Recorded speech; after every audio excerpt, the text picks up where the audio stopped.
In 2024, international aid fell 7.1% globally, the first drop in 6 years. But behind these figures lies a deeper crisis. For nearly 80 years, the majority of the international community operated on a simple principle: lasting peace through shared responsibility. That era seems to be ending. And what is rising in its place? Transactional diplomacy and geopolitical muscle flexing. Nations asking, "What's in it for us?"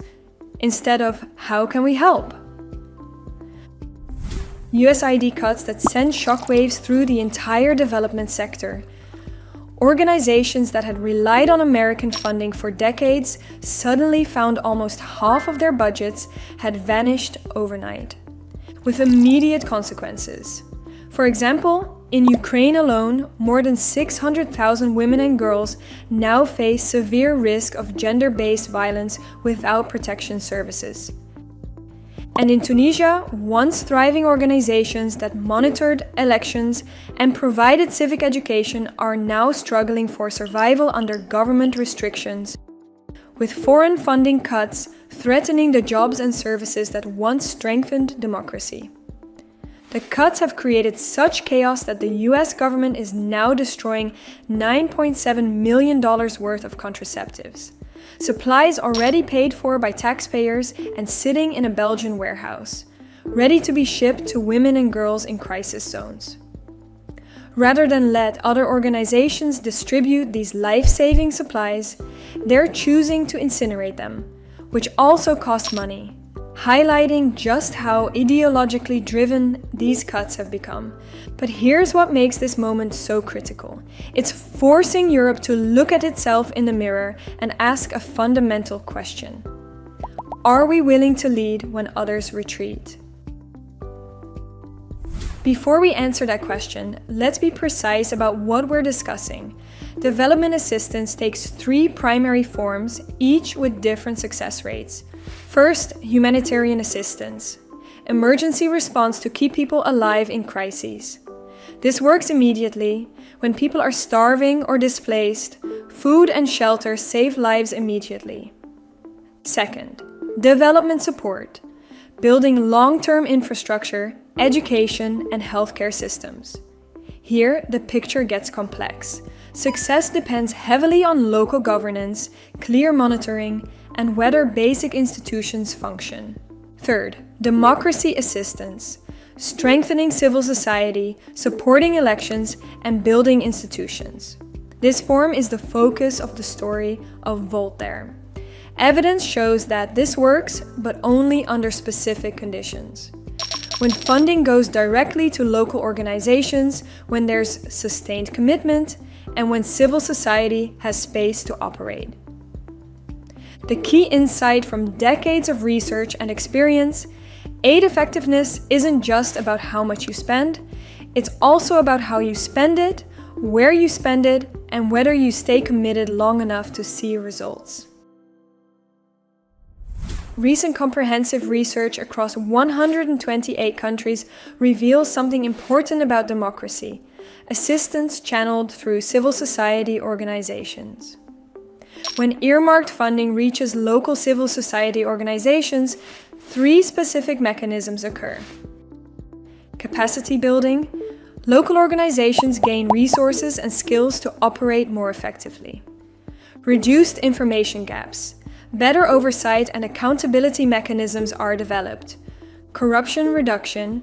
Direct funding to civil society bypasses some government-level corruption risks.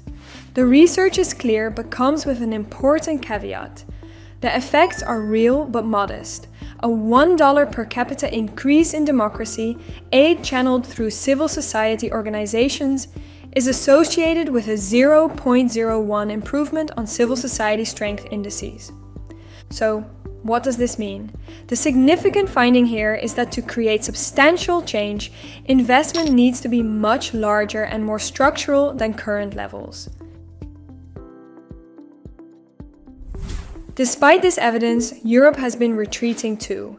The UK slashed its aid budget from 0.5% to 0.3% of national income, the lowest since 1999. EU member states made similar cuts, prioritizing defense spending over development cooperation. The Netherlands plans to slash 2.4 billion euros annually from development aid starting in 2027, while France cut its aid budget by a historic 39%, nearly 2.3 billion euros, between 2024 and 2025. These cuts come as both countries dramatically increase defense spending under NATO's new commitments.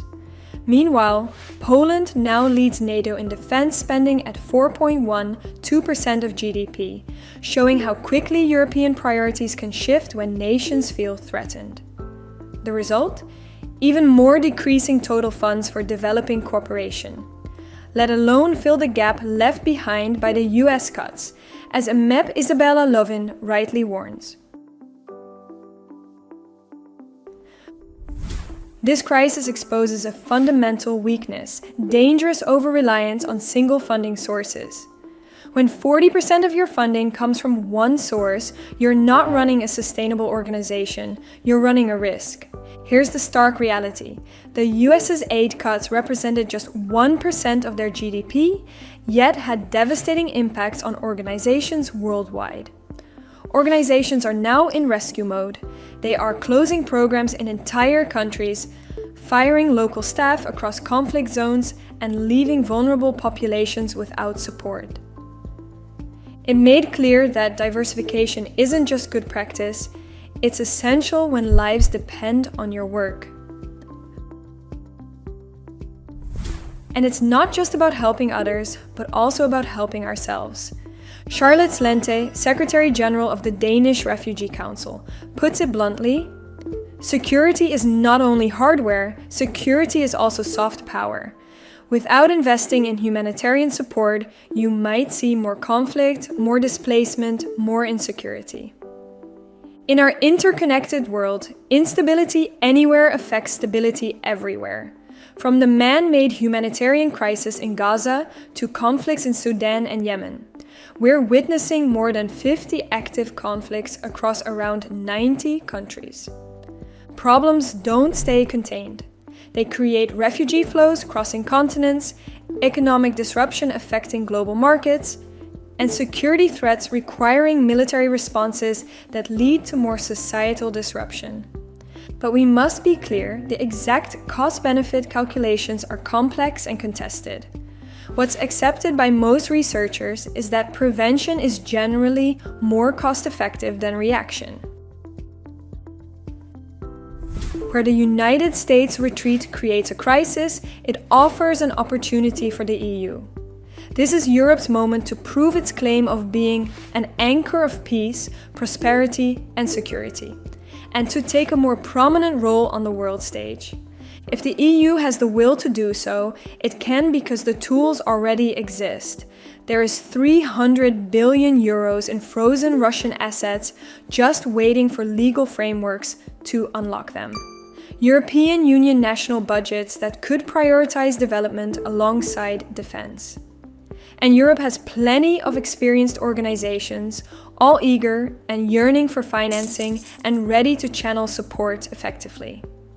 But beyond resources, Europe needs strategic clarity about its role in global development. Europe could take a better approach than the US has, and instead of creating dependencies, it could empower. Research supports that effective democracy assistance and strengthening local civil society creates positive cycles. We see this in many places. For example, in Armenia, where local organizations now independently track government spending, organize citizen forums, monitor elections, and provide legal aid to citizens, creating transparent governance systems where citizens can hold their government accountable. And in Montenegro, where civil society groups strengthen democratic institutions and civic participation. With aid like this, communities grow stronger and become more self-sufficient. We stand at a defining moment with two clear paths. Path 1, continue the retreat. Aid collapse, civil society weaken, and watch as authoritarian powers fill the vacuum we've left behind. Tunisia's reversal from Arab Spring success to authoritarian restrictions shows this isn't theoretical. It's happening now with direct consequences for European security through migration and regional instability. Path 2. Recognize that empowering citizens globally strengthens democracy everywhere. Invest in proven approaches, learning from our successes in Armenia and Montenegro, while preventing more reversals like Tunisia. Conclusion: today's choices, tomorrow's world. When civil society is empowered through sustained and well-designed support, democracy can strengthen.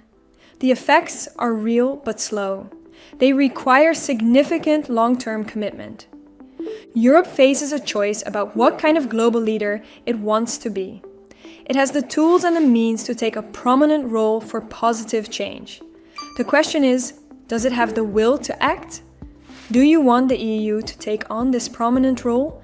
Then you can use your citizens' rights to put pressure on them. Every small action helps. You can contact your country's members of parliament about development aid priorities, support organizations working in democracy assistance, stay informed about European foreign policy decisions, and of course, subscribe for more Volt Dare explainers on European leadership.